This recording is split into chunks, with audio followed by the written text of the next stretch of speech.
રાધે રાધે દોસ્તો, આજની આ પ્રેરણાદાયક બોધકથા તમારા જીવનમાં ખૂબ ઉપયોગી બનશે.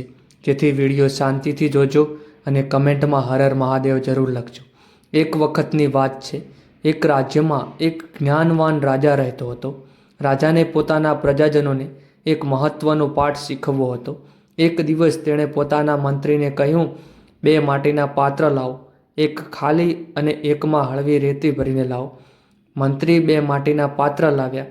રાજાએ બધા દરબારીઓને બોલાવ્યા અને બંને પાત્રોને સૂર્યપ્રકાશમાં મૂકી દીધા. થોડી વાર પછી રાજાએ પૂછ્યું, કયું પાત્ર વધુ ગરમ છે? દરબારીઓએ તપાસ્યું અને કહ્યું, મહારાજ, ખાલી પાત્ર વધારે ગરમ છે. જેમાં રેતી છે તે થોડું ઓછું ગરમ છે. રાજા સ્મિત કરીને બોલ્યો, બિલકુલ, આ પરથી આપણને જાણવા મળે છે કે મન ખાલીવાળા માણસો જલ્દી ગુસ્સે થાય છે, નારાજ થાય છે અને બીજા વિશે ખરાબ વિચારે છે.